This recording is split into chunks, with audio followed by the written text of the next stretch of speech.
Buenos días a todos. Para mí es una enorme satisfacción dar la bienvenida a Luis Massoni, tanto por la amistad que nos une de tantos años como por su valía, digamos, profesional, como se dice ahora. Pero el currículum que voy a leer no lo he escrito yo, lo ha escrito Alfons García. Me limitaré, como quiere Luis, a leerlo. A Luis Massoni le gusta repetir el viejo dicho: por sus obras los conoceréis. Así que les daré a conocer sucintamente sus obras.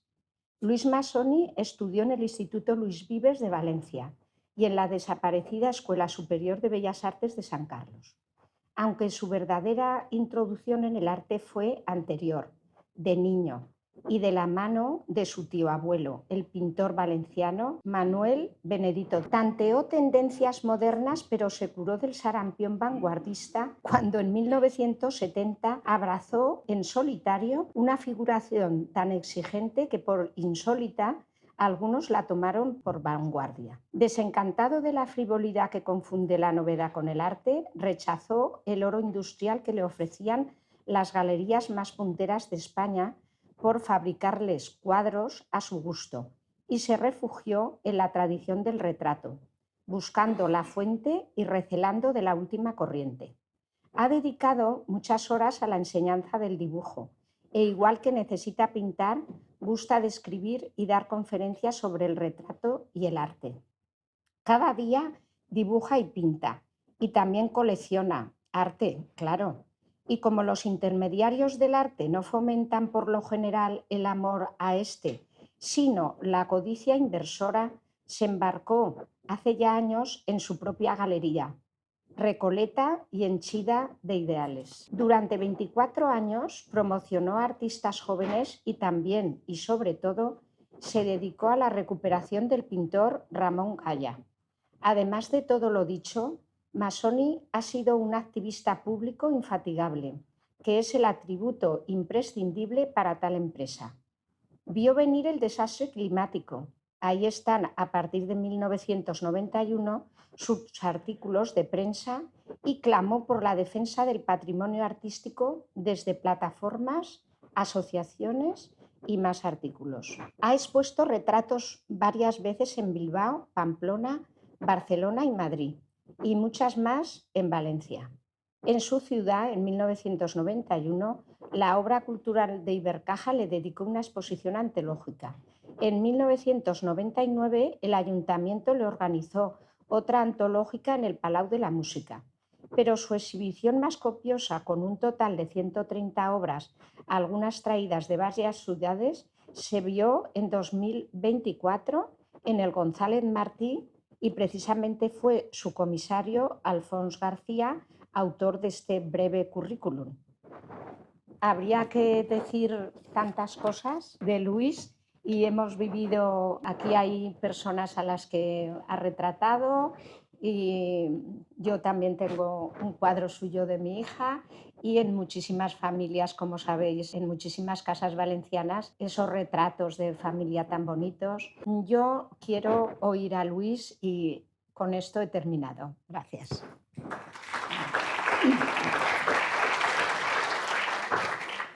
Yo quiero agradecerte, María José, tus amables palabras de introducción, y agradecer también la labor que estáis haciendo desde esta asociación en pro del arte, de su conocimiento y sobre todo de su disfrute. Gracias. Muchas gracias. En aras de la brevedad, voy a irrumpir en esta conferencia de manera un poco abrupta, preguntándome y contestándome de inmediato si esto que estamos viendo son retratos o no son retratos. Constan como retratos, pero yo veo que están tan sujetos a la generalidad, están tan sujetos a unas normas estrictas, a unas reglas que los encadenan. Da la impresión, no da la impresión, es así. Los egipcios avanzaron mucho en la representación del cuerpo humano, y esto no se puede decir que esté mal en absoluto, es decir, que no se parezca a la apariencia de la figura humana. Sin embargo, hay un momento en que se detienen y todo eso que saben y que no estaba antes de ellos, que saben sobre el cuerpo humano, pues les basta para sus fines. Y entonces convierten ese conocimiento del cuerpo humano, lo convierten en un molde, en una fórmula, en un arquetipo que repiten y repiten, salvo algunas excepciones, pero que vienen a confirmar la regla. De manera que estos retratos, yo, bueno, digo retratos sin serlo para mí, puesto que son demasiado parecidos unos a otros. Y claro, si algo rechaza el retrato es la norma, es la uniformidad. Entonces no hay demasiada uniformidad como para que esto lo califiquemos de retratos. Esto hay que calificarlo, estaremos todos de acuerdo, en que es una estilización, es decir, que es una repetición de una fórmula de algo que ellos ya dominan y repiten incesantemente.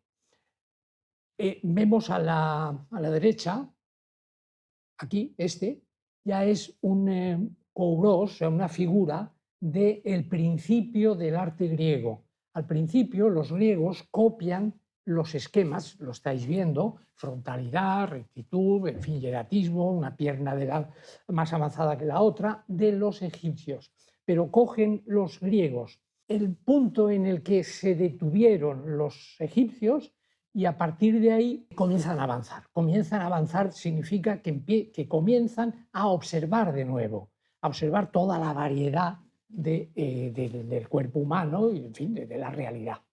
Si miráis los pies y los comparáis con los pies de los egipcios, esos pies que antes, bueno, yo he elogiado, pues ahora parecen peines al lado de los pies del kouros griego, y las rodillas lo mismo. Es decir, van avanzando en el dominio de la figura, van agregando, como veis aquí, más adelante, otro kouros, y ya en el periodo central, en el periodo clásico, adquieren un dominio bueno, no sé si absoluto, pero muy grande de la figura humana. Es decir, conquistan la anatomía, la proporción, la flexibilidad, la naturalidad, y por si esto fuera poco, agregan por primera vez, en Grecia casi todo es por primera vez, agregan por primera vez la belleza.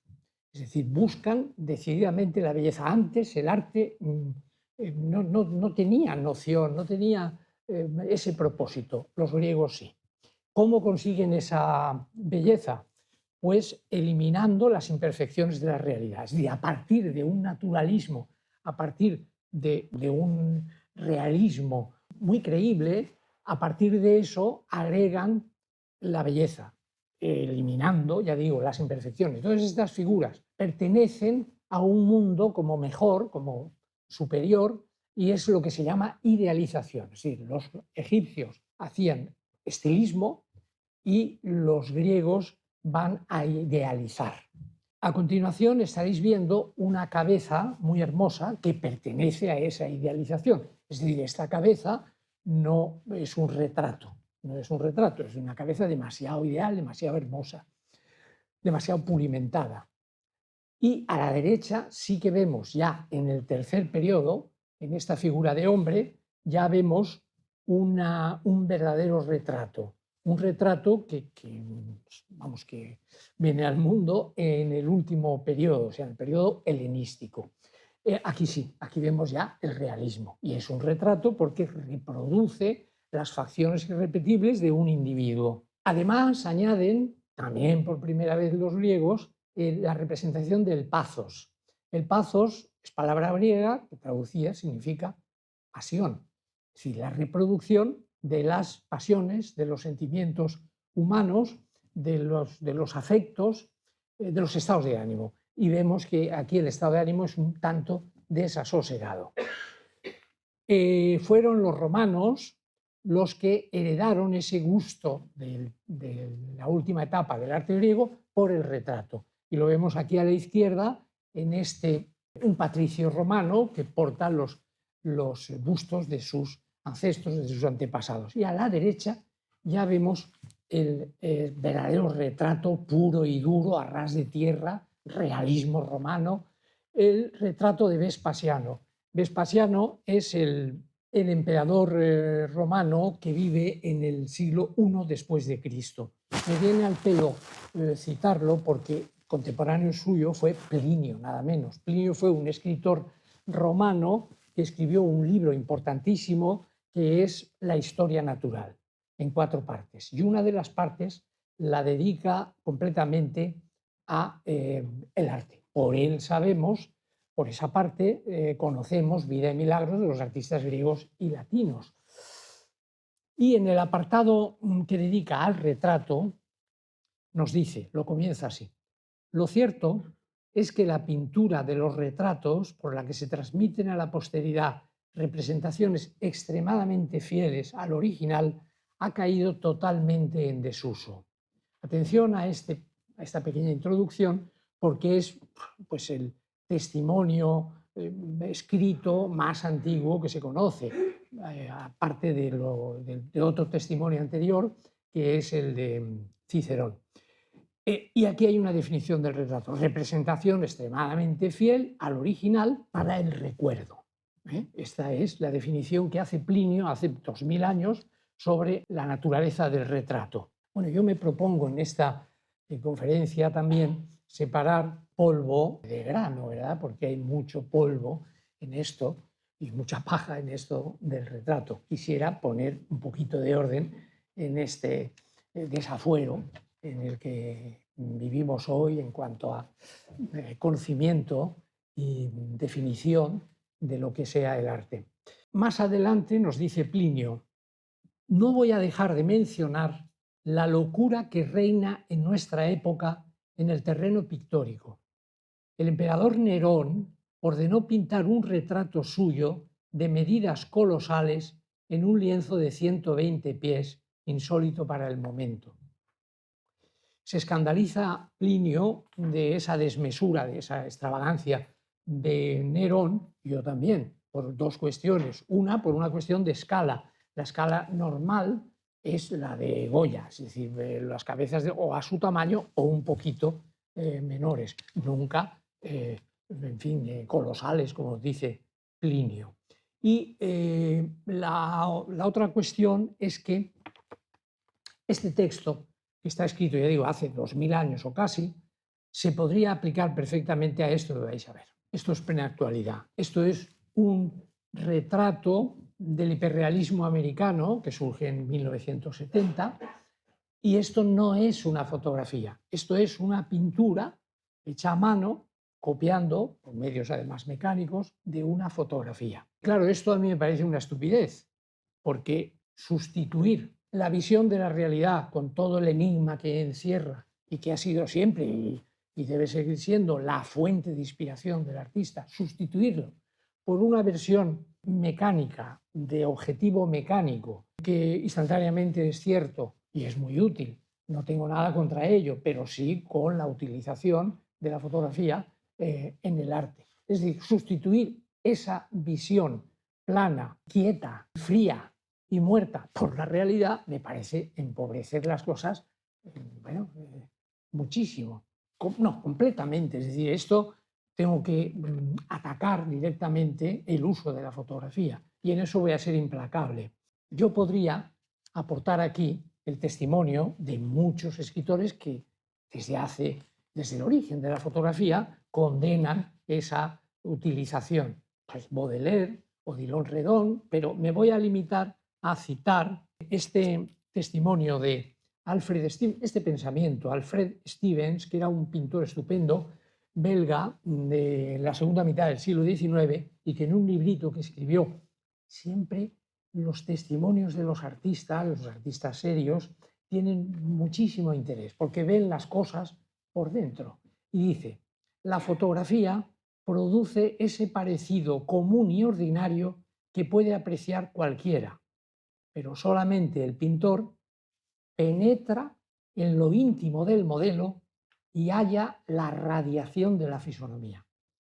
Recordar esto: penetra en lo íntimo y halla la radiación, palabras que a las que me referiré después. Esto me parece un alarde circense, me parece para el libro del Guinness, ¿verdad? El libro de los récords, completamente baldío, completamente inútil. Es decir, si quiero una fotografía grande, pues la amplío. Si no me va a aportar nada más, ¿para qué ese trabajo? En fin, no sé, sí lo sé, es una tontería americana.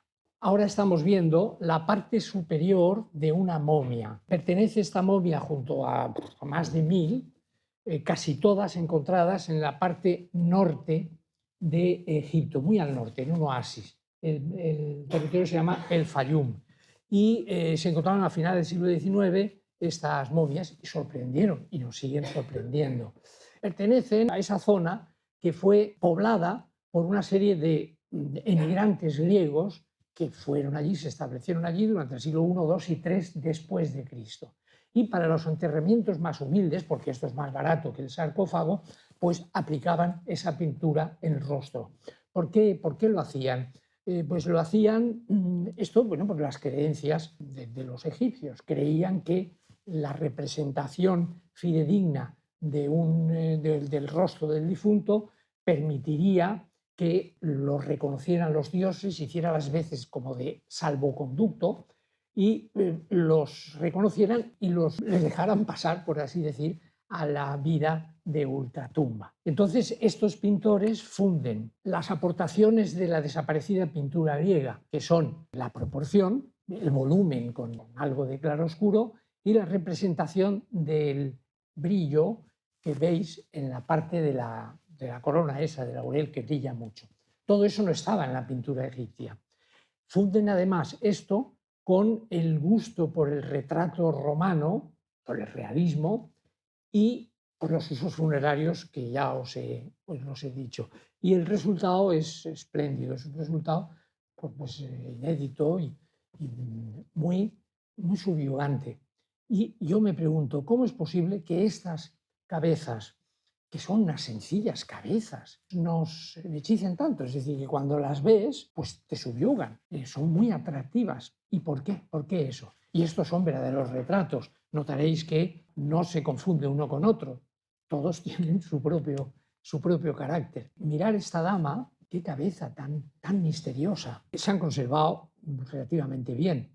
Mirar esto también, qué atractivo. Yo voy a dar a esto mi explicación de pintor, no de historiador porque no lo soy, de pintor. Y es que yo creo, les cedo la palabra a estas pinturas, que son muy elocuentes. Cuando ves un original, te cuesta irte. Yo creo que los pintores eran conscientes de lo importante que era el parecido. Es decir, tenían entre las manos ese parecido, es decir, la posibilidad de la vida eterna del retratado. Y el modelo también sabía lo que se jugaba allí. Entonces había una concentración enorme por parte del pintor. Esa concentración es la de cualquier pintor de entonces o posterior, cuando empieza un retrato. Es el momento o la fase de comprender la realidad para un pintor y situar las cosas en su sitio, las distancias, las luces, es decir, ir preparando el terreno para que esa envoltura de la fisonomía se parezca a la del modelo. Pero ponían tanto interés en eso que esa fase les llevaba a una, y esto también puede suceder después, a otra segunda fase que es la de la compenetración. Primero comprender y luego compenetrarse. Y la compenetración les llevaba a la encarnación del personaje, es decir, aquellas pinceladas o líneas o manchas se transformaban en un ser vivo, se transformaban en una realidad reconocible, es decir, encarnaban. Entonces, esto en parte explica, pero no lo explica todo, porque estos retratos tienen además un aura, un atractivo especial. Esas miradas están entre el aquí y el allí. Esas miradas tan ciertas están no mirando al mundo. Esto es importante porque esto no es lo que nos dice Plinio. Estos retratos los tenían en vida y cuando se morían los ponían en la tumba para viajar al más allá. de manera que no son para la posteridad, no son para el recuerdo de los sucesores. Esas pinturas son para los dioses. Entonces, claro, esto le da una altitud de miras al pintor y al modelo extraordinario.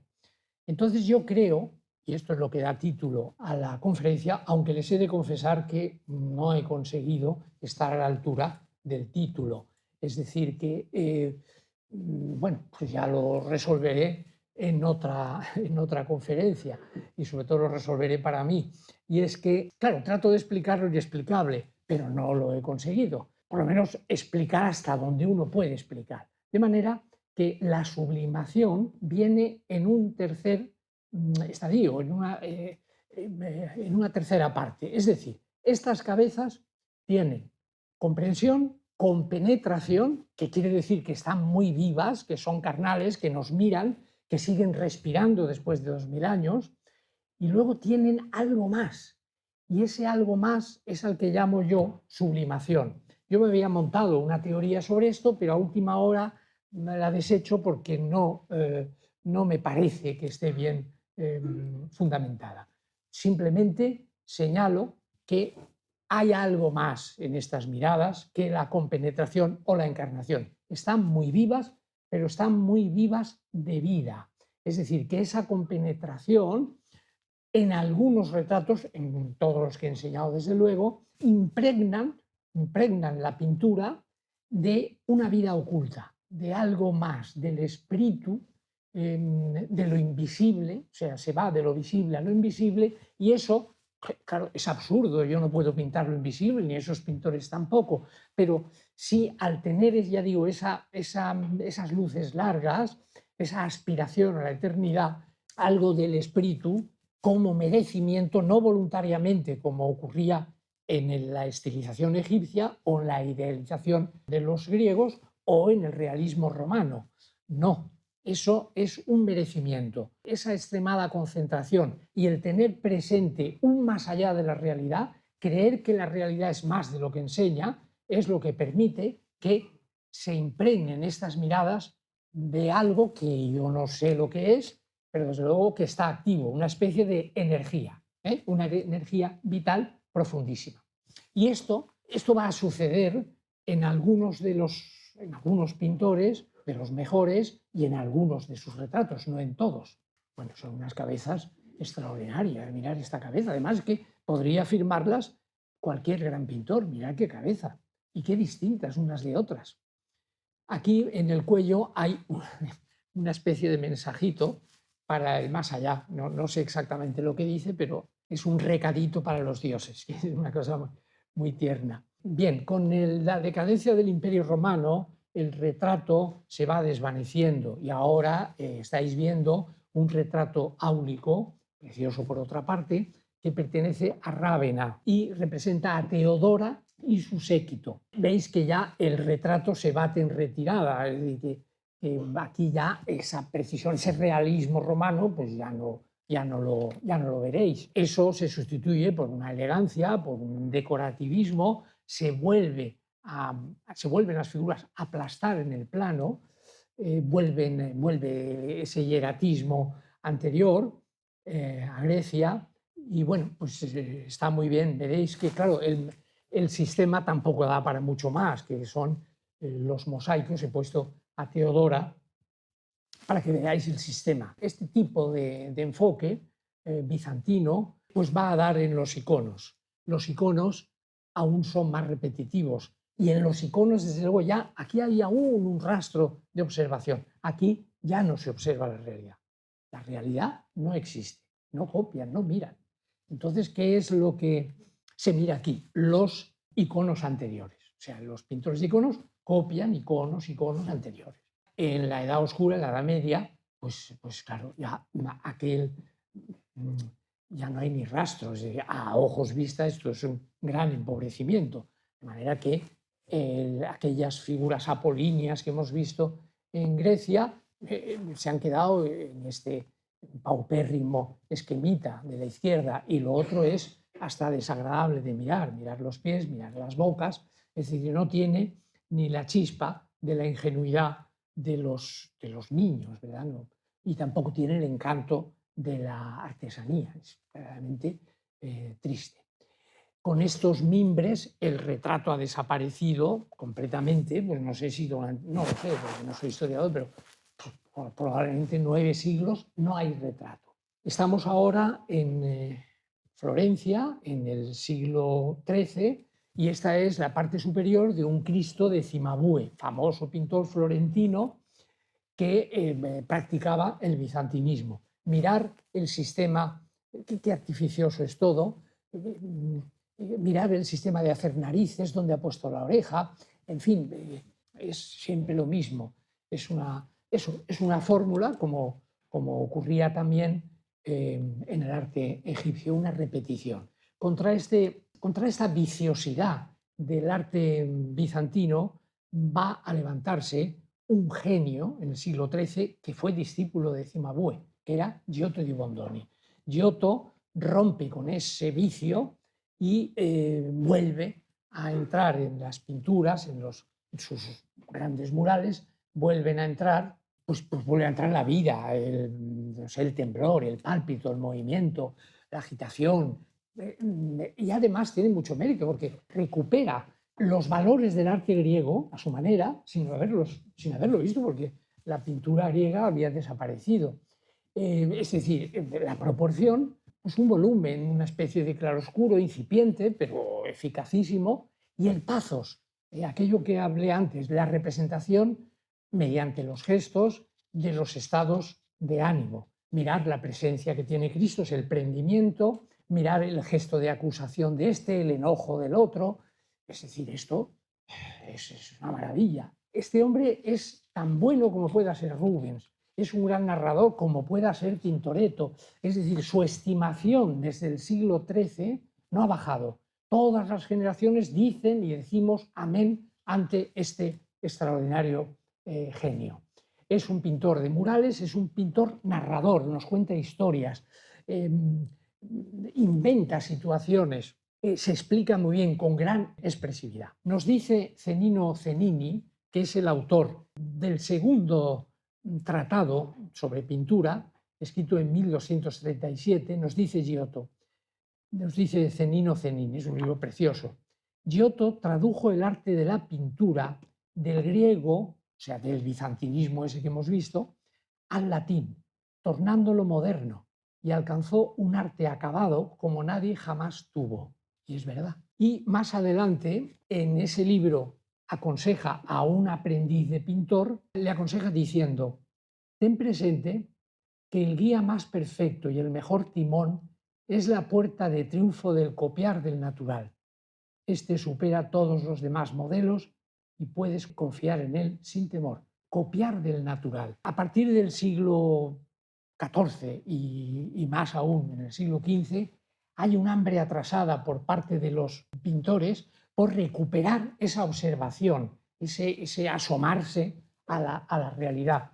Entonces es el proto-renacimiento y el renacimiento, y la observación, en fin, aumenta muchísimo. Eso permite que haya dos focos o dos viveros de grandes retratistas, que son en el sur, en Italia, y en el norte. Vamos a ver, porque, atención, Giotto no hace retrato, pero él parece tocar la corneta y empieza todo a vivir. En el norte, vamos a verlo, lo estáis viendo con ese turbante, es posiblemente un autorretrato de Van Eyck y es otro genio, muy distinto. Lo he puesto junto a un fragmento de un mural de la muerte de San Francisco para que veáis la diferencia. A la izquierda, Giotto, bueno, es de una expresividad, yo no me canso de mirar el dolor de esos frailes, como ese que mira a San Francisco, qué concentración de amor, de lágrimas, de dolor, de verdadero dolor, y el que besa los estigmas, y el que, bueno, es formidable. Pero veis que es agitado, es expresivo, habla. Sin embargo, este es impasible, Van Eyck. Hay una gran diferencia. Este narra, este cuenta historias, y este otro es un descriptor, describe la realidad, copia lo que ve. Y lo copia, y digo bien, porque lo copia con pelos y señales, porque los pelos de esa barba pues, son de 3 días. y las señales de las patitas de gallo están copiadas con toda propiedad, con toda exactitud. Él también recupera a su modo los valores del arte griego. Son muy distintos, pero también recupera pues eso, la proporción, el claro oscuro, y añade también el esplendor, el brillo en los ojos, y luego lo vais a ver mejor. Vamos a ver ahora un retrato famosísimo, el más famoso de Van Eyck, el matrimonio Arnolfini, que está pintado 223 o 27 años antes que las Meninas, y que sin duda Velázquez copia, porque estaba entonces en el Alcázar, este cuadro lo veía a diario, copia la idea del espejo, no el espejo, que lo pone rectangular, pero copia la idea esa de que el espejo refleje la imagen ajena al cubículo del cuadro. Es más que un retrato, porque es un interior con una perspectiva aérea, digo, lineal perfecta, y es muy distinto muy distinto en esencia, es lo mismo y no es peor que las Meninas. En las Meninas hay una perspectiva aérea y hay como una simplificación. Y este señor suma, es un analítico y suma detalles, lo quiere todo de la realidad. Es un cuadro sublime. Además agrega algo que no estaba, que luego en Giotto no, y quizá no estaba, no lo sabemos, en el mundo griego, y es la representación de lo que llamamos en el argot las calidades, y la representación de los materiales de que está hecha los objetos. El metal, esa lámpara prodigiosa, el metal es metal, el cristal es cristal, la seda, la madera, todo tiene propiedad de material concreto, ¿no? Veréis que al fondo, quizá lo que menos me gusta a mí de este cuadro son precisamente las cabezas, los retratos, no sé, pero lo demás es formidable. Encima del espejo, con bonitos caracteres góticos, escribe: Jan van Eyck estuvo aquí, como un notario que levanta acta de que todo eso que sucede ahí ocurrió, que no es una invención, con lo cual está abriendo un nuevo cauce a la pintura, que es la pintura de hechos, no de invenciones, sino de hechos, de lo que sucede delante de los ojos del pintor, como ocurre en las Meninas. Ahora estamos viendo a la izquierda un retrato posterior, pero en la órbita de Van Eyck, que es Memling, y representa perfectamente el enfoque que dan los nórdicos al retrato. Es un retrato muy, muy severo y muy realista, y con ese toque que no he podido señalar en el retrato de los hermanos, de los esposos Arnolfini, porque aún no lo he visto. Sin embargo, aquí sí que veo esa sublimación de la que hablé en el Fayum. Veis que es un retrato muy realista, y además a los nórdicos la búsqueda de la belleza o la fealdad les es igual, eso no les importa nada, es la copia, por lo menos en este momento, la copia fidedigna de la realidad, muy distinto de este retrato de Botticelli, que es un retrato italiano, por lo tanto, con esa dosis de idealización y de búsqueda de la belleza. Son los dos focos del retrato. En este interludio dibujístico vemos a la derecha un autorretrato de Rafael. Rafael, dice Vasari, el biógrafo de los artistas del Renacimiento, dice que fue un artista muy agraciado para el arte. A continuación dice que la gracia no se puede aprender, que la gracia es un don del cielo. Y claro, es un don menor que el genio, que el talento así es menor, pero es un valor. Y lo notamos en esa donosura del trazo, en esa limpieza del diseño, en fin, en esa rapidez también de la ejecución. Y aquí a la izquierda vemos un autorretrato de madurez de Leonardo. ¿Qué voy a decir de Leonardo con esa mentalidad bicéfala que tenía?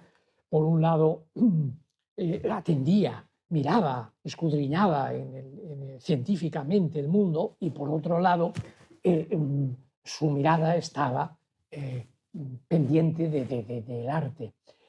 Saco a Leonardo, no me voy a extender, porque en aras también a la brevedad, saco a Leonardo porque es el autor del tercer tratado de la pintura. El segundo era el Cenino Cenini, antes hay otro que no nombro, y el tercero es él. Y claro, es como una Biblia para pintores, es un libro extraordinario que es irreemplazable, y en él, quiero decir, he escogido esta cita, ahora veréis, porque es un poquito larga, pero vale la pena.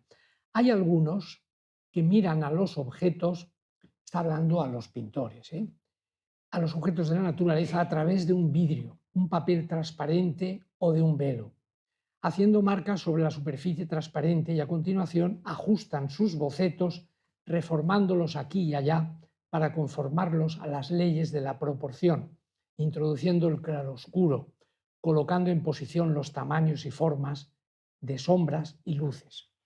Estas técnicas deben ser criticadas en aquel que no pueda hacer retratos sin ellas, ni puede analizar con criterio, ya que con esta pereza inutiliza su inteligencia y nunca será capaz de crear nada valioso. Viene a cuento esta cita por lo que voy a enseñar ahora, que de artístico nada. ¿Qué diría Leonardo ante estos artefactos que, para vuestra sorpresa, quizá lo fue para mí en su día, se utilizan en el 95, 96 o el 100% en la pintura figurativa? Esto es lo que se usa. El proyector, esto mismo, y luego se calca.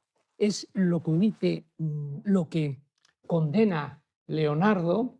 Esto es una derivación de aquellos aparatejos que cita, y que cita también Alberto Durero, porque Alberto Durero, en otro libro sobre la pintura posterior, nos dice y agrega una serie de grabaditos donde en fin, explica bien cómo funciona eso. A todos los que desean dibujar el retrato de alguien, pero no tengan confianza en su habilidad. Claro, esto no lo usa ni Alberto Durero, ni ningún pintor que se precie imaginar a Rubens con ese chisme, es que a mí me da como risa. Esto es la muerte del arte. Y hay que decirlo, porque nadie lo dice. No daré nombres, pero es que hasta el director del Prado habla de la fotografía. El equipo Crónica usaba esto. Y esto lo emplean, y esto es sería lo menos grave, que lo empleen pues aquella gente que tiene la fantasía de ser artista o pintor y usa eso. Bueno, pues que se distraigan con eso, como hay un Yamaha que hacen así y creen que tocan. No importa, o importa poco. Bueno, sí importa, porque el nivel de los aficionados antes era muy grande. Es decir, el tenor Alonso, que vivía en Godella, fue discípulo de Pinazo, y no era un pintor que viviera de la pintura, era un aficionado, y llegó a tener segunda medalla. De manera que los aficionados iban a aprender con los buenos pintores, no iban a buscar el atajito. Los atajos, las muletas, no sirven en absoluto para el arte. ¿Quién imagina a un violinista con una ayuda? No sé qué aparatos pueden inventar, porque no paran de inventar tontadas. O yo qué sé, un nadador, en el caso de un nadador que vaya con flotador, no un nadador que se precie nada por sus propios medios. Entonces, esos propios medios plasmativos del artista son los que aquí se tratan de orillar. A mayor abundamiento, y termino con esto, diré que esto es condenable porque es una cadena, es decir, no pueden salir de ahí, del truco.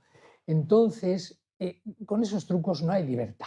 Sin libertad no puede haber interpretación, y sin interpretación el espíritu no puede anidar en la obra, eso que ha anidado en las obras del Fayum. En Internet veréis, hay cientos de tutoriales donde enseñan los trucos, en vez del camino directo, no, claro, dibujar, aprender a dibujar, cosa que de la que me he ocupado, como ha contado María José, me ocupa y me ocupo, es decir, que en inculcar la necesidad del dibujo, que no lo digo yo, lo decía Sorolla, lo decía mi tío, es decir, todos los pintores desde Giotto han dibujado y saben que la base de la pintura está en el dibujo.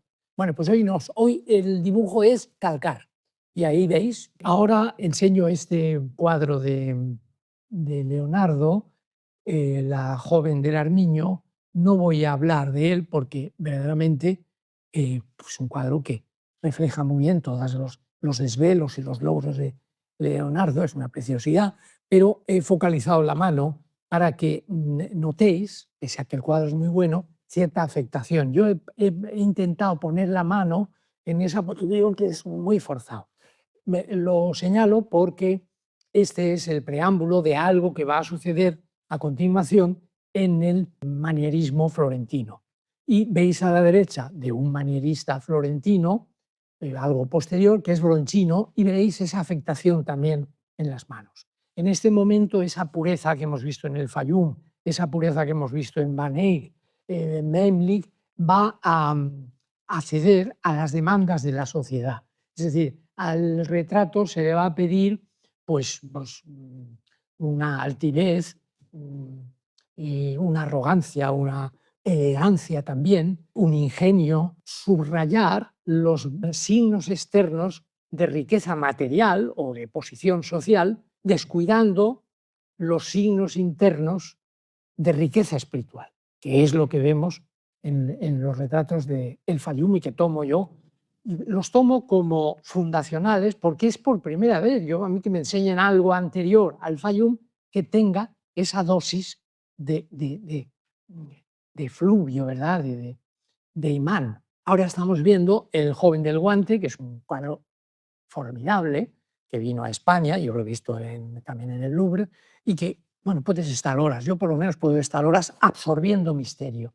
Tiene ese misterio del que he hablado. Mirar cómo este, a diferencia del anterior, es un retrato lleno de naturalidad, es de Tiziano, y está lleno de naturalidad. La posición es una posición que ha encontrado en el modelo, no ha buscado, no ha rebuscado en la posición algo que enaltezca, que agasaje al modelo. Y, sin embargo, a la derecha veis un retrato que está en las antípodas. Es decir, mirad la mano de este guante y mirad la manita así. ¿Quién pone la mano? Ponerla y veréis que duele mucho. Si ves una mano completamente artificiosa. Y si miráis la mano del guante de la derecha, pues lleva el guante como si llevara un ramillete. Nadie lleva el guante así. De manera que para mí no cabe duda de que el pintor, porque le demandaba el modelo o por iniciativa, quiso adular al modelo. Y lo quiso hacer, lo quiso elegantizar tanto que cae en el absoluto ridículo. A mí me parece cursilindo el retrato, y además con ese perifollo que le ha puesto al fondo. Es decir, que esto me sirve a mí para hablar de la elegancia. La elegancia está muy bien, y este es un retrato elegantísimo, pero es una elegancia de la sencillez, de la contención. Sin embargo, el otro, el pintor, en el otro, quiero decir, ha puesto la elegancia en primer término. Su motivo era que quedara muy elegante, y eso, siempre que se actúa así, malo. Malo porque entonces pasa a segundo término lo fundamental, que es eso del Fayum, que es la captación del espíritu del modelo. A mí me parece muy malo, como pintura y como retrato. A otro interludio dibujístico, tenemos a la izquierda un retrato de estar por casa, entre el retrato y el apunte, es la cuñada de Rubens, y es un dibujo con la técnica de los tres lápices, pues muy cursivo, muy rápido, muy inspirado, con esa gracia de la que hablaba, es muy bonito, de la que hablaba de Vasari. Y a la derecha tenemos otro retrato, bueno, otro no, un retrato de nada menos que Holbein. Holbein es de los 3 o 4 retratistas mejores de toda la retratística mundial. Es un retratista extraordinario, pero mira qué distinto. Tiene una visión turesca, la Van Eyck, de contorno cerrado, implacable, de poner las cosas, que no se le vayan ni un milímetro, y eso no es óbice para que el espíritu haya descendido, es decir, para que eso tenga algo más. Y tenga algo más que la simple representación viva del modelo. Por otro lado, mirar la sinceridad con que está hecho eso y lo mucho que se parece, aunque no conozcamos al modelo, notamos que ese señor era así. Esto lo digo también a propósito de este retrato de Rubens que encontraréis en el Prado. Es un retrato magnífico. Representa a María de Médici, reina de Francia, y para empezar, mirar las manos. Mirar qué falta de malabarismo hay. Unas manos dejadas caer en el regazo con toda naturalidad. La señora era más bien oronda, pero no nos molesta nada. Cuando yo preparaba las imágenes, me di cuenta de lo sensible e inteligente que había sido Rubens al utilizar ese gran cuello, porque lo convierte como en las dos valvas de una concha que al abrirse nos muestra la suavidad, el irisado de la madreperla y nos ofrece la perla. Ese tibio escalofrío que tiene el oriente de la perla, ¿no? Y la perla es ella. O sea, la convierte como en un nacimiento de Venus. Una maravilla. Pero es que, bueno, y aquí veis otro retrato descendiente para mí de ese enfoque, de ese logro del Fayum. También es un retrato que tiene más que la simple reproducción epidérmica de las facciones. Ahí asoma lo invisible de María de Médicis, lo otro que es lo que hace posible lo vivo. Está muy viva, pero muy viva de vida, además de vida, de vida usual o conocida, está muy viva de vida con mayúsculas. Es decir, asoma el motor que hace posible que estemos aquí, que seamos vivos, que la madera esté presente, etc. A mayor abundamiento, mirar cómo ese cuello, al haberlo dejado el encañonado, no haberlo detallado mucho y haberlo dejado como en radios, hace que, como dice Stevens, radie, la modelo radie más, es decir, aún destella más, aún deslumbra más, aún desprende más luz. Es un cuadro maravilloso, pero no he terminado. Mirar como en este retrato, mirar en este retrato la honradez del retratista. El retratista no ha mentido nada, ha aceptado, y eso es también algo que hay que exigirle al verdadero retratista, que es no mentir. Si le hubiera puesto un cuello de gacela, hubiera mentido descaradamente. Tiene su sotabarba y no pasa nada, no nos molesta nada. Otra cosa es no sacarle al modelo el máximo partido, desde luego. Nadie quiere verse como un adefesio.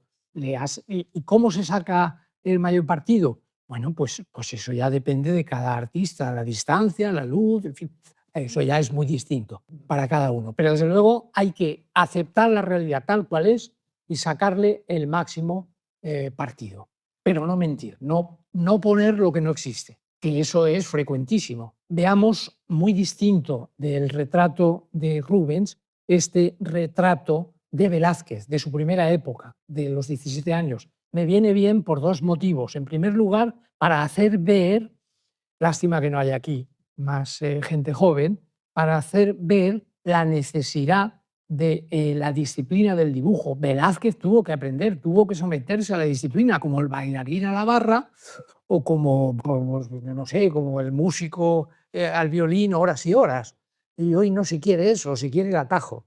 Entonces, mirar cómo está peleando Velázquez, que está muy lejos aún del gran Velázquez que a todos nos fascina, pero mirar cómo aprieta el dibujo, cómo aprende. Y el segundo motivo de sacarlo es porque representa a Francisco Pacheco, que fue su maestro y después su suegro. Y además lo saco porque fue el que escribió el libro de la pintura, un tratado magnífico español de lo mejor, que no hay muchos en España, pero tan bueno como el Palomino, etc.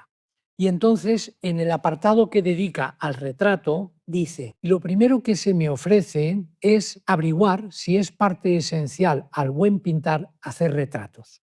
Entonces cita a Miguel Ángel y cita a Caravaggio, que no hacen retratos, y de ahí se desprende. Luego, no es esencial a un gran pintor esta parte si cumple con las demás. Pero verdaderamente no podemos negar que el retratador nace como el poeta y que, no faltando a las demás obligaciones grandes de la pintura, esta es una parte que la ilustra y enriquece. Y cita entonces a Rubens, a Velázquez, a Tiziano, etc. A dos cosas se obliga el que retrata. La primera, a que el retrato sea muy parecido al original, con lo que coincide con Plinio, parecido. Y de no conseguirlo, no se ha hecho nada.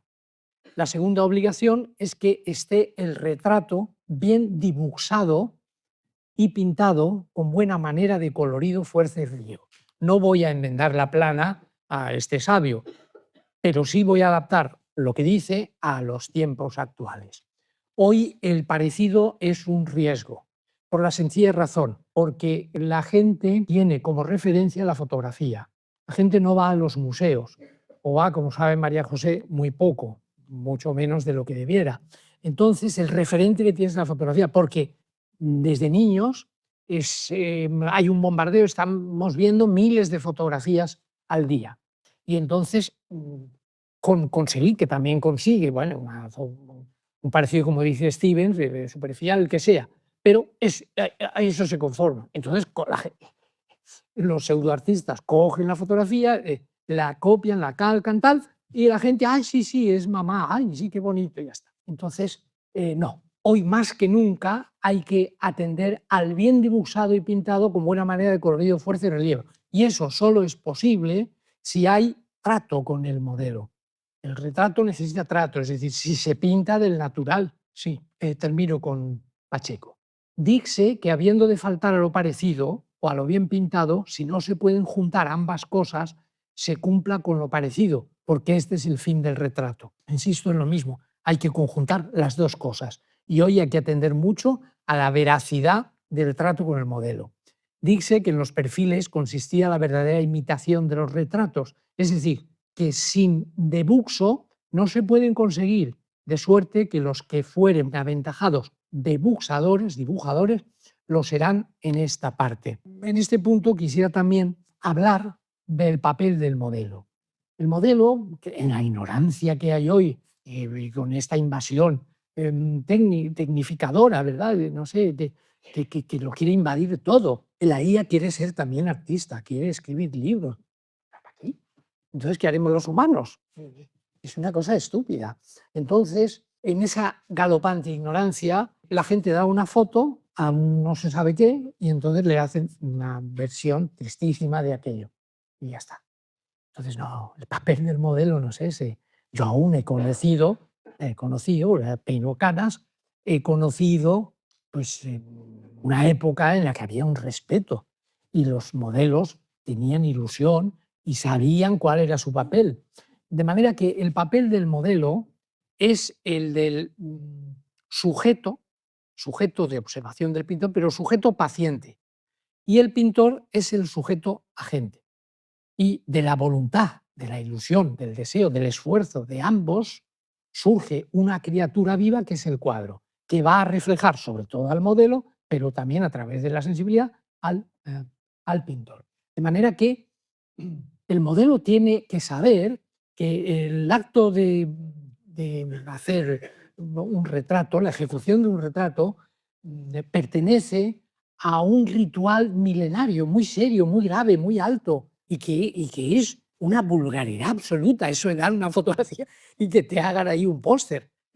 ¿Entendéis? Vamos a ver ahora dos retratos. El retrato de Carlos I de Inglaterra por Van Dyck, que es como yo lo comparo un poco a Rafael, porque también es un hombre muy agraciado, no el retratado, sino el pintor, para el arte, es decir, que tiene mucha facilidad. Y bueno, es un gran pintor, que es coetáneo, por eso lo saco también, es coetáneo de Velázquez. Y vemos a la derecha un retrato que se deriva de aquellos retratos que empiezan con Bronchino, que empiezan con el manierismo.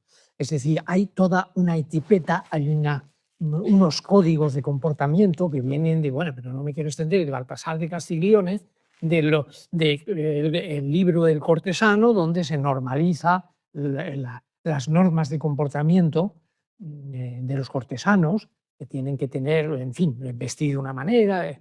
Y aquí hay una serie de posiciones, el bastón de mando, la mano dichosa esa que yo odio, pero que tiene un significado. el guante tiene otro significado, la pierna delante, y Van Dyck, con este retrato y con muchísimos más, crea un tipo de retrato muy gustador, muy bien pintado, un tanto superficial, me atrevo a decir, es decir, un poquito banal, por razones que no vienen al caso porque no hay tiempo. Chismes que me gustaría contar, pero no puedo. Si lo comparáis este retrato, indudablemente elegante, un tanto snob, pero elegante, con el de Velázquez, veréis que la elegancia es muy distinta. Velázquez, en vez de pintar al personaje rey, cosa que está en la derecha, con ese sombrero así ladeado, con ese mirarnos por encima del hombro del rey, que parece que va a desfilar por una pasarela, en vez de eso consigue un retrato muchísimo más elegante porque desnuda al personaje. Es decir, ya no vemos al rey, vemos a un señor, lo ha convertido en un señor fino, un cazador fino, discreto, mucho más elegante para mí que la elegancia de postura, la elegancia social, mundana, postiza de atuendo del rey. Esto no es de mérito porque, bueno, ya quisiera uno ser como, decir, tener ese don de Van Dyck, pero sucede eso. La elegancia de Velázquez es una elegancia mucho más grave, más profunda, que proviene del enorme respeto que tiene Velázquez por todo lo existente. Ahora vamos a ver el caso de Frans Hals, otra bestia parda, un genio extraordinario, un pintor holandés, siglo XVII, que practica ese tipo de retrato parlante, que son retratos que hablan. Bueno, en realidad no estoy enseñando dos retratos, estoy enseñando una escena de género en la que Hals nos invita al festín de la vida, nos hace señas, nos quiere embriagar con la alta graduación del licor de su pintura. Es un pintor, en fin, arrebatador. Vivamos, vivamos, que después moriremos. El carpe diem es una pintura la suya que se viene hacia nosotros, que está en el mundo. Digo esto porque no tiene ese trasfondo, eh, esa trascendencia. Él le da la espalda al misterio. Esto es lo que interesa, el mundo. Está mirando al mundo, nos está mirando a nosotros, se viene hacia nosotros, tiene un movimiento centrífugo, está lleno de vitalidad. Es extraordinario, claro, pero no tiene esa dimensión de la que he hablado antes y no es sublime, es otra cosa, está vivísimo. Y quisiera al respecto también subrayar el papel de su pincelada. Es una pincelada al 50%, pincelada signo. Las pinceladas, los trazos son signos. Y los signos tienen una doble función. Ser signos, percibirse como signos y designar. O sea, referirse a otra cosa distinta a ella. Y mirar qué pincelada tiene tan atinada, con esa puntería. Él percibe algo e inmediatamente pone la pincelada que va a significar eso que ha percibido y lo coloca instantáneamente en su sitio. Maravilloso, porque eso le da una agitación a la pintura mayor. Es decir, aún se mueve más gracias a esa pincelada tan certera. En cuanto al tondo del niño, que es pequeñito, que yo lo he visto también, no es un retrato. ¿Y por qué no es un retrato? ¿Por qué no? Pues no es un retrato porque el niño no ha decidido ser retratado. Es decir, todo retrato exige la cesión de la imagen por parte del modelo. El modelo quiere ser retratado y este niño no. Esto es una explosión de vitalidad. Esto es extraordinario. El niño seguramente lo estaban distrayendo y hay que ver cómo sonríe y cómo ha capturado esa especie de candor confiado de la infancia, que vale por toda la infancia. Así que ese niño es el niño de todas las épocas y todos los lugares. Por otra parte, mirar cómo la pincelada hace que esa agitación del pelo, del cuello, hace que ese niño viva aún más y se venga también hacia nosotros. De todas maneras, voy a citar ahora a Van Gogh, que viene a darme la razón. Van Gogh, que en sus escritos a su hermano es extraordinariamente sensible y agudo. Dice de Hals lo siguiente. Bueno, estáis viendo ahora un retrato muy distinto a Hals. Es un retrato, un autorretrato de Rubens que el hecho de ser autorretrato ya lo aparta de la retratística usual, y lo acerca a Al-Fayum, porque eso lo hace él para sus adentros, por una necesidad interior que tiene. Esto es lo opuesto. Este retrato nos lleva hacia adentro y nos lleva hacia el misterio. Dice Van Gogh, digan lo que digan de los cuadros de Frans Hals, y yo ya he dicho mucho, nunca deja de pisar el suelo, mientras Rembrandt, en cambio, penetra tan lejos en el misterio que dice cosas que ninguna lengua puede expresar. Verdaderamente es inefable. Ese empeño mío en explicar lo inexplicable es un poco, en fin, pretensión, porque es eso, es inefable. Ninguna lengua puede explicar eso. Pero cuando estás delante de un cuadro así de alto y quedas mudo y notas ese abismo del más allá, notas que hay un rumor de vida profunda en lo que estás mirando. Eso es lo que recogen los grandísimos cuadros. Ahora estamos viendo ya en el siglo XIX español el retrato de la condesa de Chinchón de Goya a la izquierda, un retrato excelente. Mirar, es de 1800 y refleja muy bien pues, cierta timidez, en fin, cierto temblor de la modelo. Mirar las manos, que claro, Goya dibujaba mucho peor que Rembrandt y que Hals, desde luego, pero no importa, era un hombre lleno de contenido. Y mirad que las manos, qué bien le van a lo tímido de la modelo. Es un retrato maravilloso, con un color que, claro, aquí estamos viendo una reproducción. Y aquí a la derecha, 57 años después, es el retrato de la condesa de Vilches, muy distinto. Es un retrato de una persona bienquista, un retrato de salón, un retrato decorativo, un retrato, yo creo que es de lo más hermoso que ha hecho en cuanto a retrato, ha surgido en cuanto a retrato del siglo XIX.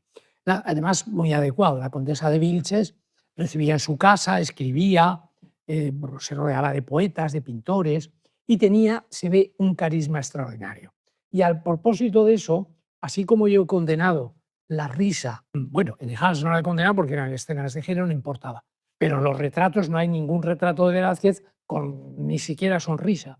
Ahora, la sonrisa, como dice Dante, el alma opera en dos lugares principalmente, en los ojos y en la dulce sonrisa. La dulce sonrisa sí, hay que ponerla. Sobre todo en las personas como María José, que tienen la sonrisa a flor de labio. Las personas que es frecuente, que tienen una benignidad en el trato, que sonríen mucho, entonces hay que recoger esa sonrisa, que no anula la presencia de los ojos, que es donde más se manifiesta el interior. Claro, si ríes mucho, por eso condeno la risa, si ríes mucho, resulta que los ojos se cierran, entonces te pierdes lo mejor. Aparte de que la risa refleja lo efímero, lo fugaz. La expresión esa, la expresión, hay que reír mucho, es muy sano, pero en los retratos no, porque el retrato busca lo permanente, lo perdurable del ser, y la risa es algo muy pasajero. Bien, ahora estamos viendo dos retratos de la misma modelo, Cleo de Merode. Estuvieron así expuestos en el Centro del Carmen en el año 2011. Estuvieron los dos expuestos juntos. Y desde luego el de la derecha se comía el de la izquierda. El de la izquierda es de Boldini. Y cuando lo vi me decepcionó muchísimo. Boldini era un pintor muy capaz, pero fue derivando hacia el retrato de chic, hacia el retrato a la moda, en ese París de la Belle Époque, un tanto externo. Bueno, pues hizo este retrato en el que la pincelada, que os hablaba antes de la pincelada de Hals, pues aquí la pincelada, el signo pincelada, las pinceladas signo, tienen una presencia excesiva, es decir, pasan del 50% al 70% o al 80%, no sé. El Boldini se confunde y cree que la presencia de la pincelada, de su pulso, de su energía, eso es muy estiloso y es muy atractivo. Y claro, lo lleva hacia el figurinismo, parece un figurín y que están siempre trazados con rasgos. Por otra parte, el poner a la modelo, que era considerada la más hermosa de su tiempo, bueno, el Marajá de Campurtala iba loco detrás de ella y Leopoldo de Bélgica estaba tan chiflado, la inundaba de brillantes, de flores, estaba tan chiflado que el pueblo se enteró y llegó a llamarlo Cleopoldo, en vez de Leopoldo, Cleopoldo. Era una mujer, bueno, solicitadísima, bellísima y con una belleza de calidad. Es decir, que era una mujer pues, con cultura, en fin, con sensibilidad, que mantenía una distancia, nada que ver con las folclóricas del día, mantenía una distancia y se trataba con pintores. Tuvo dos amoríos verdaderos, uno con un escultor que esculpió luego su tumba. En fin, era un ser delicado, exquisito y misterioso. Y esto yo no lo veo en el retrato de Boldini. Había que ponerla en sombra y de lado, pero hombre, si es tan guapa, hay que ver eso, hay que salvarlo. Es del año, y más en el año 1, que tenía 26 años, y en esa flor de la vida. En el año 10, mi tío, Manuel Benedito, mi tío abuelo, la pintó en París. Y yo considero que este sí que refleja muy bien, digamos, el ser, la presencia de aquella mujer tan exquisita que se tapaba, siempre se peinaba así. Decían que si tenía feas las orejas, si había tenido un accidente, en fin. Ella siempre se peinaba, nunca mostraba las orejas. Hace un retrato verdaderamente elegante, de una distinción. Mirar la mano en la estola es una maravilla. Y además la envuelve en una especie de humo, de misterio, en ese interior delicadísimo, como era ella. Yo lo veo, y mirar la falta de exhibicionismo. También tiene que ver con aquellos retratos manieristas de forzar las cosas. La posición no puede ser más forzada, pero es incomodísimo. Incluso hay problemas de dibujo. Mirar el brazo ese caído, ¿de dónde sale? ¿Cómo está doblado? No. Fuegos de artificio. Este cuadro son fuegos de artificio. Y está lleno de sensibilidad verdadera. Menudo cuadro. Y mirar las manos también, como en el retrato, me di cuenta ahora, en el retrato de Rubens, la mano en el regazo está dejada caer con toda naturalidad y la otra no puede acariciar con mayor delicadeza esa estola. Ahora vamos a ver otros dos retratos. A la izquierda veis el retrato de mi tío abuelo, Manuel Benedito, pintado por Sorolla. Está en la Hispanic y seguramente vendrá a Valencia. Está pintado en el año 20, lo pone abajo, Manuel Benedito. Ese retrato está ahí, como está ahí el de Machado, el de Juan Ramón Jiménez. La Hispanic encargó retratos de la cultura, de la gente de la cultura artística y científica del momento. Está el de Cajal también, etc. Bueno, son muy distintos. El retrato de Sorolla pues, es más epidérmico, es un retrato que refleja el ambiente, refleja la luz. Hay en él una luz exterior, pero no tiene esa luz interior que sí veo en el retrato de mi bisabuela, es decir, la madre de Benedito, que está pintado con todo el amor del mundo y con todo el acierto. Lo podéis encontrar en el museo de la Academia de San Fernando, en Madrid, está ahí expuesto. Mirar la mano, ya que hablo de las manos, mirar qué bien en ese gesto abacial, como las manos no las han utilizado, están presentes, pero a distancia de la cabeza, en una posición también muy natural, que impiden, esa distancia impide que dejemos de mirar con atención ese rostro. En el imaginario familiar siempre se habla de esta mujer como una mujer muy querida por sus hijos, muy querida por sus nietos, una persona pues, entrañable, muy humana, y el hijo verdaderamente le rinde un homenaje extraordinario. Mirar, lo he querido acercar porque la foto, me dijiste que era muy buena, ¿no? La foto es muy buena y entonces permite ver cómo está hecho. Hablaba yo de la pincelada de Haas, de la pincelada de Boldini, que es una pincelada exhibicionista. Y aquí no hay exhibición de la pincelada, pero está la pincelada. Notáis, yo he llegado a contar como 87 matices. Matices, el pequeño cambio de color. Y veis cómo ha ido, mediante detección de los matices, uno justapuesto al otro, ha ido construyendo el rostro. Es decir, que está muy bien pintado, como nos hablaba Palomino. Por eso lo he querido poner. Lo he puesto, esto de, no tanto por presumir, lo de la Creu y lo de mi bisabuela, lo he puesto por dos motivos. Primero, porque es muy buena pintura y entronca con no sé, el fundamento de la conferencia. Y segundo, lo he querido poner porque este año, el 25 de diciembre, que es cuando nació, es el 150 aniversario del nacimiento de mi tío. Y he querido rendirle aquí un pequeño homenaje. Bueno, bienaventurados mis imitadores, porque de ellos serán mis defectos. Frase famosa que me gusta mucho citar de Benavente. Claro, aquí se trata de, sin medios, sin ser el gran pintor, porque cuando se es un gran pintor, pues se supera todo.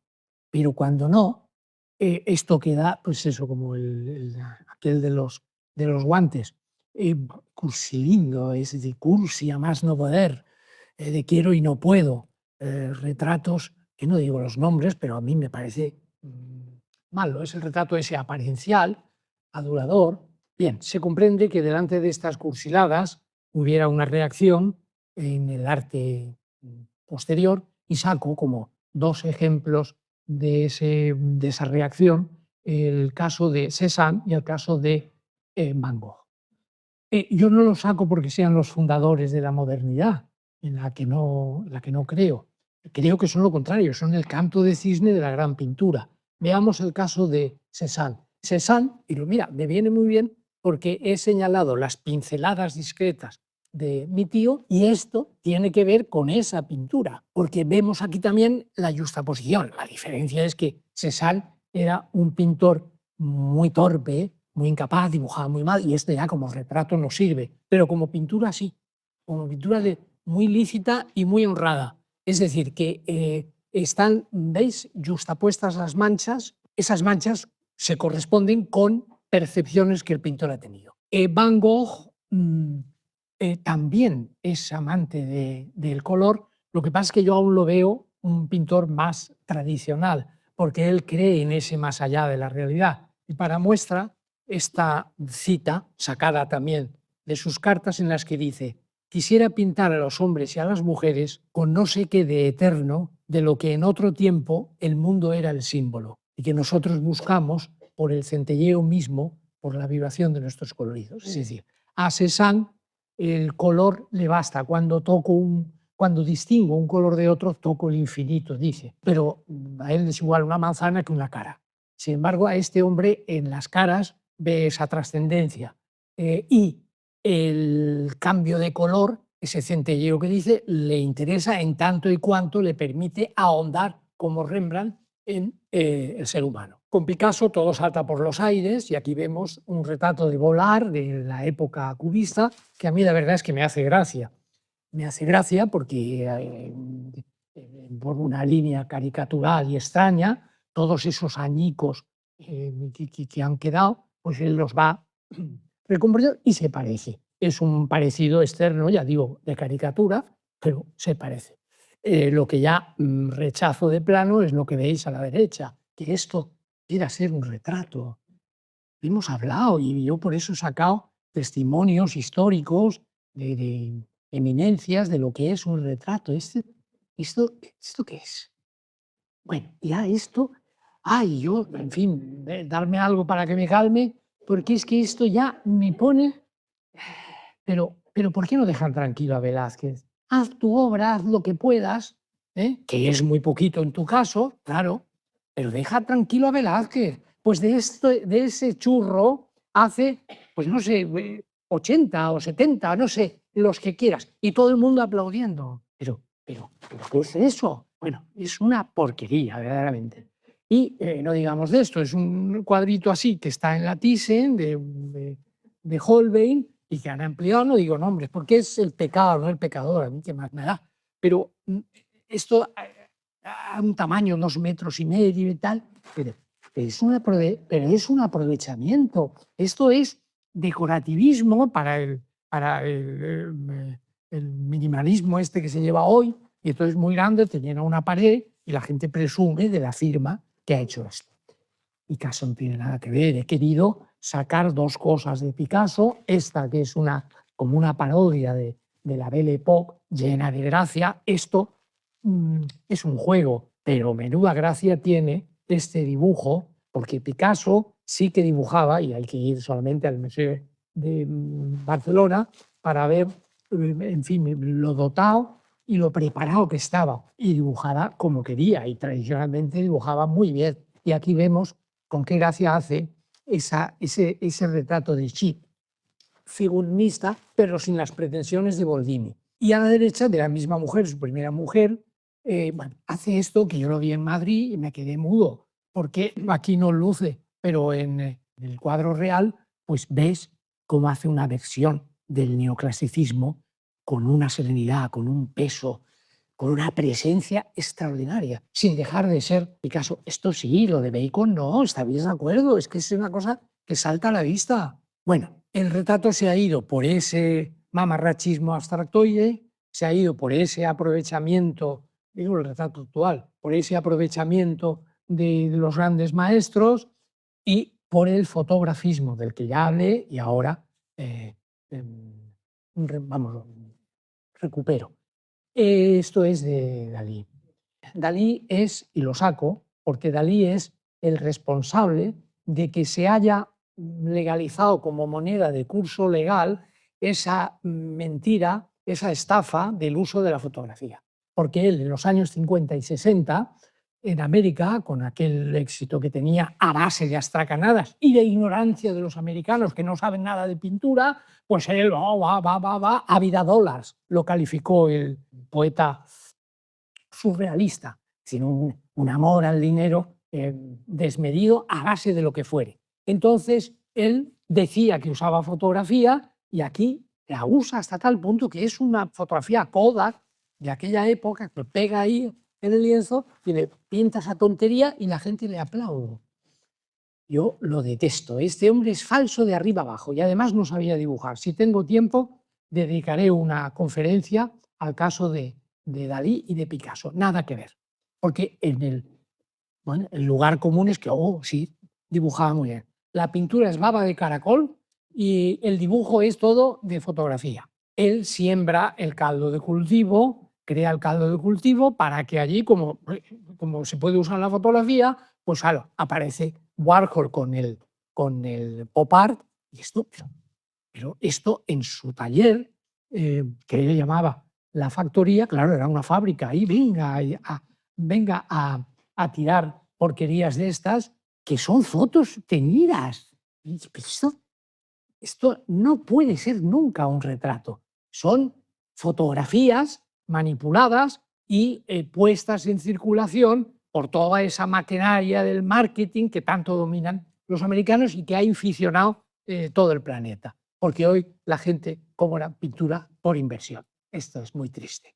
Como tiene éxito, vienen los refritos. Entonces se dice, como este señor tiene éxito y vende, pues a ver qué puedo hacer yo. Y Marilines también en grande. Bueno, es que parece de aquellos tebeos, Florita, aquellas cosas, ¿verdad? Aquellos recortables, y esto funge como retrato. Bueno, esto lo hemos visto ahora, son recientemente unas cosas grandes, espectaculares, fotografías estropeadas, que luego ves cascarilla, que pisotea encima, en fin, mucha performance. Pero esto no tiene nada que ver con el retrato. Y esto pertenece a un pintor que no lo nombro tampoco, que se dedica al retrato y que está muy buscado. A mí me parece también fotografía, francamente. Muy interesante la suela del zapato y el calcetín y el interruptor. También parece muy interesante. Yo veo que esto como un amanuense ha ido ahí, chiqui, chiqui, chiqui, ha ido calcando, lo hace mejor que otros, desde luego, pero esto, yo no sé si lo notáis, y este de la izquierda, sin cuerpo, le agrega como un diseño, como una importancia, un vacío, para llevarlo también a la estética esa desnuda de la actualidad, pero eso de retrato tiene lo que yo de torero. Vamos ya a descender al terreno del mercado, de ese mercadillo en que se ha convertido Internet, donde la gente envía la foto, y entonces yo no sé por qué medios ya, si la IA, yo qué sé, hacen eso ya, lo envían al app y no sé qué. Bien, a la vista de todo este ruido y este mercantilismo absurdo y esta desviación de las esencias que yo he tratado aquí de medio dibujar en esta conferencia, pues yo me he acordado de esa frase que repito muchas veces de Verdi: volvamos a lo antiguo y será un progreso. Yo no sé si será un progreso, pero desde luego sí que constituiría volver a lo antiguo, es decir, volver a los consejos y volver a los ejemplos de los grandes maestros, volver a la observación que se ha perdido, esa observación que recuperan los griegos y esa observación que se recupera en el Renacimiento y que ha dado unos frutos, como hemos visto, extraordinarios. Entonces hay que volver a esa renaturalización del arte.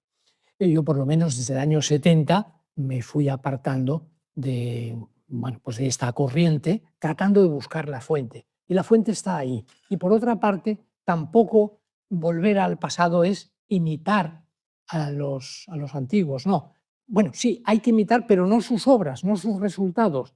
Lo que hay que imitar es su actitud.